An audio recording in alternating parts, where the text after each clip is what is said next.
gamers. Today on Dice and Dragons, we actually have a prototype game here. This is Dice Tomatoes, and it is going to be published, because it's not available yet in stores, by Agrypelago Games. And I want to say a big thank you to the designer who generously provided us with this prototype copy. And it is designed by Arkadiusz Greniuk. Now I'm going to toss it over to Julie, who will tell you more about the game itself. So this is a competitive game, like other quintessential dice chucking games like Yahtzee, let's say. So it's not in your face, but it is, there are a couple elements like that we'll bring up a little later afterwards when we go through how to play and our review. So it's a 15 to 20 minute game for ages 12 and above. It definitely says on the box that it shouldn't be played with 0 to 3-year-olds, choking hazard. It's dice. So you might be able to try it with somebody a little bit younger. That's not even funny. You might be able to try it with somebody younger than 12 years of age. But there is a little bit of strategy to it. Depends if you want to use that element or not. It all depends on your kids, right? There are some kids that you can sit down in front of a complex video game or a complex board game, and 2-3 plays later, dad and mom are getting their butts kicked. There's other children that they prefer something else. So keep that in mind, because strategy is key in this, and I think that's one of the biggest differences between this game and other dice chuckers, and that's just a little spoiler of what's coming up in our review. So before we give everything away, we're going to grab our drinks. And as you can see, we got a red drink, red shirt, red shirt. Oh, you have to be thematic. Yeah. Grab our best friend. Almost forgot to say it. And what do you say, love? No, we take it to the table, because I need to kick her butt. Yeah. He always has to win. So do you. Yeah, well, world champion. We'll always want to win at who wants to win the most. That's true. Now we're going to take a look at the components we get in Dice Tomatoes. Now just to remind everyone, this is a prototype, so the quality of the components is not necessarily up to the final retail level. And the reason why I'm saying this is where we're going to start actually. So we have the 4 player boards. Now there is talk of a 5 to 6 player expansion, but you notice because it's a prototype, boards bend a little bit. It's not cardboard, it's just high quality paper. And let's take a quick look at the player board. So here we have your heart tracker. As you can see, there are the 4 heart tokens. This explains how you earn hearts. And we'll talk more about that in the how to play. You can see right here what you can spend your hearts on. An example for scoring, so you make sure you don't make any mistakes. Then also the scoring area where you're going to place your scoring die. And you'll notice that rounds 4 and 5, you do go -1 tomato. And the first person to score 6 gets an extra 3 victory points. So those are the player boards. And as you can see, still very good quality. I really do like the art and what's printed on them. Looking forward to seeing the actual retail versions. Now we've got 44 red dice, which are your scoring dice, and they're just standard D6s. Then you've got 4 black rotten dice, which you can't use for scoring. And what they do is they actually become negatives at the end of the game. We then have the Dice Tomatoes rulebook, and as well as you can see, this is a printed rulebook, well put together, but it is not the final product. And then the last thing we have are the 12 tomatoes, which are dual-sided. You have a scoring side and a face-down side. And as you can see, we've got 3 for each player. So that's it. We've taken a quick look at the components. We're going to quickly show you guys how to play the game. We'll use a 2-player example. We'll get behind the camera and do it since we're going to be chucking dice. Then after that, you can stay tuned for our review of the game. Now we're going to take a look at how you play Dice Tomatoes. So we've gone ahead and set up the board. This heart just moved. Sorry, it's a little tricky with the prototype components. We have our player board. We have 12 dice, 11 red, 1 black, as you can see. Same on the other side. We have 2 tomatoes that start face up. The third one gets revealed on the second turn. We have our player board, our instructions on how to score, what we can spend our hearts on, and how we're going to be earning these hearts. Now, how does the game start? Well, we start by rolling 3 die, and then we must place the die on any empty tomato space or potentially link them to other tomatoes. So not a bad roll for player 1. They get to try with the 6 and the 4. The 2 gets thrown over to player 2. Now player 2 would then take their 3 die, we're going to roll it. And remember, we have to assign these to spaces where they work. Now, we have an open space. We can assign the 6 here because we want to score 6. That means we would assign the 4 over here, forcing them to score.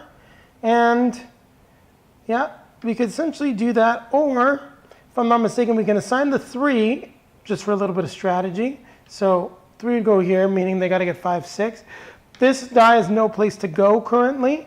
It gets passed on to player 1. Now, as we get into turn 2, we reveal our 3rd tomato. Player 1 then rolls. And oof, we got 3 1s. That is just unpleasant. We get the one that goes here. As we're trying to dice the tomato, we need a 2 to go here. We can place the 1 on the other side of this 2. And this one gets passed over to player 2. Now player 2 is actually going to use one of the rotten die now. As we got stuff going, we rolled 3 3s. And don't forget, we have to reveal our next tomato. Now 3 3s were here, the 1 was here. Now we're going to place a 3 right here. We can place the other 3 right here. As there's no place for us to do anything with this rotten die, we then pass it over to player 1. Now we're getting close to where we're going to start scoring some stuff, so I'm going to just keep going quickly. And let's see what we got. We got 2 1s and the 5. Now the 5 we can use on the 4. The 2 1s, unfortunately, have to go on R1 because we have a place to put it. So it's looking like there's a good chance we may score a 1, which is really not good. Next, we roll for player 2, who gets 5, 4, and 3. Now, what can we do with the 5? Not too much because we cannot dice the 6. We have a choice. We can place the 4. So if we place the 4, we want it to go on this side, give us a little more flexibility. So actually we can place 4 and 5, meaning we're only passing over the 3 back to player 1. And as you can see, still getting closer to scoring. I was actually going to change this up a little bit, but we'll do the whole thing. So we've got 6, 4, 2, and 1. Now this is where things are going to start getting a little bit more interesting. So we have the 6, which we're going to place on R6. Unfortunately, we have to score the 1, and then we have to score the 2.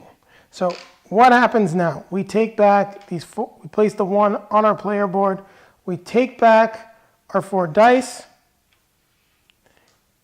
and then we get this back in our bushel. We've now successfully helped player 2 score a 3. We can look at our chart here. A 3 gives us 2 hearts. Now it would have been nicer to have this earlier, potentially, because with 3 hearts, we would have been able to clear this tomato where we ended up scoring the 1 with minus 2 hearts. So by spending 2 hearts, if we had 1 more, we could have changed the value on a die. Now we've helped player 2 score, however, though. So they take back the dice that goes in their bushel, and they will then score 3. It is now, once again, player 2's turn. They take their 3 die.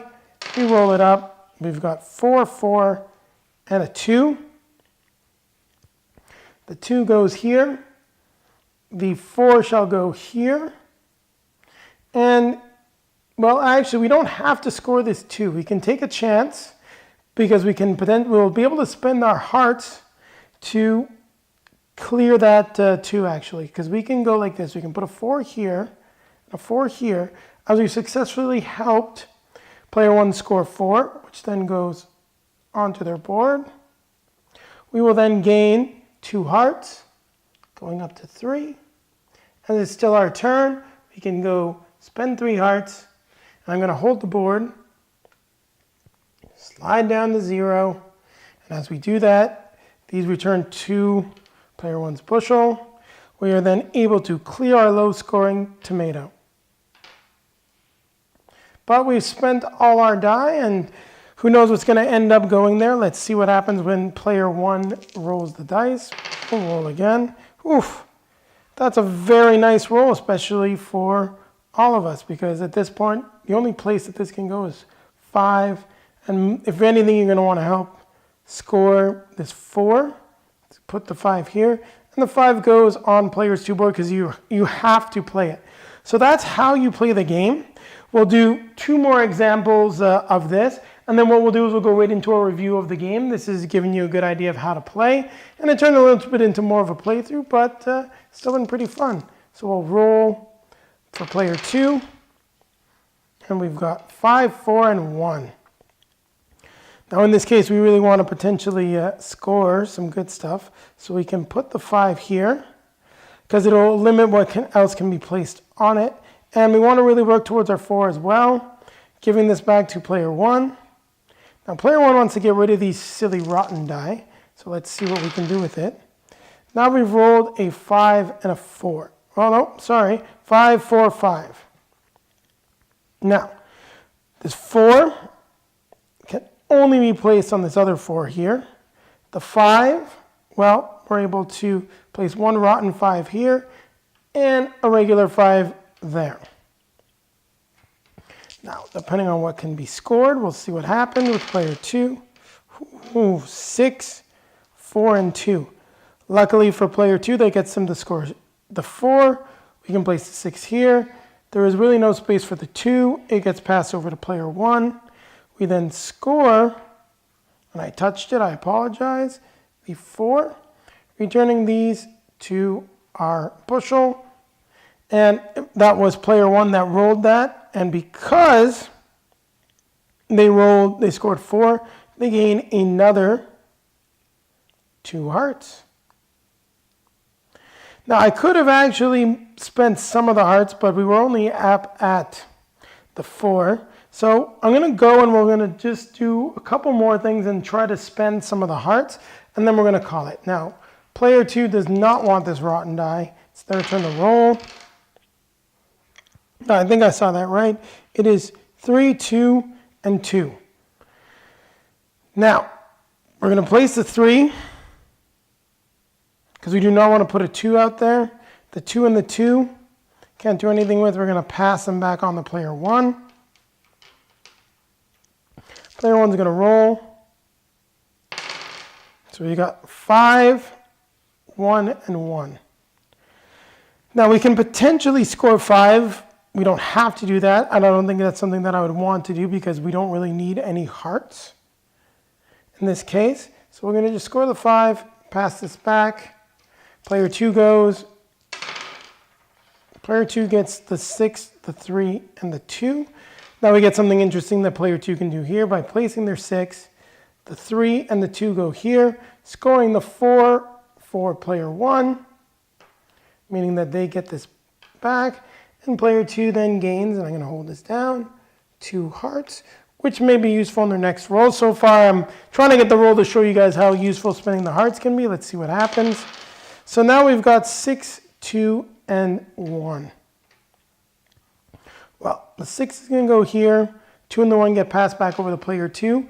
Now, when you only have 2 dice, that's what you roll. You don't get to roll anything else. We got a lot of stuff in play. So player 2 rolls. We'll roll it right here just so it's clear. And we got a 5 and a 2, if I'm not mistaken. Now, what do we then do here? We can score our 5. We can help them score their 5 to potentially clean something off. But I think player 2 wants dice. We'll score our 5.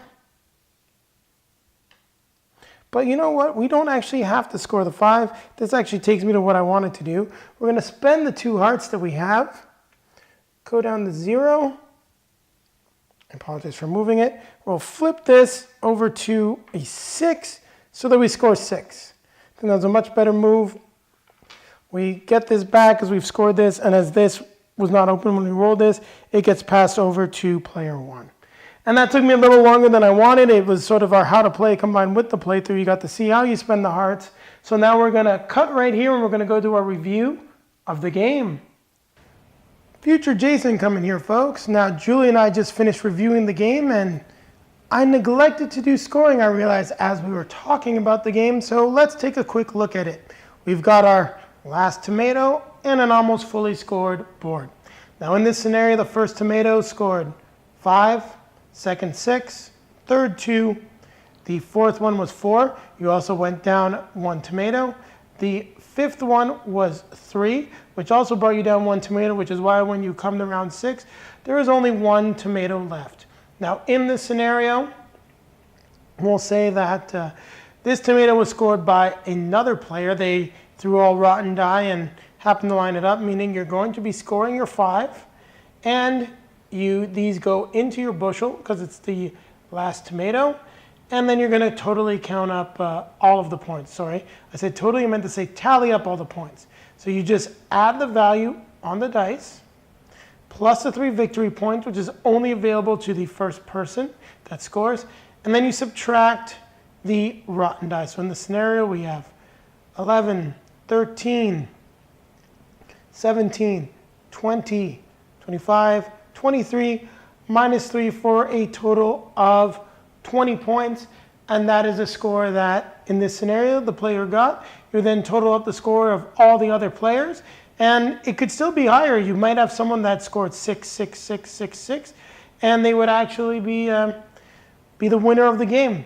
And that's how you score the game. So I'm going to get out of your way, and we're going to go on to our review of the game. So Diced Tomatoes. What did you think of the game? Well, I like dice chucking games. I think they're fun.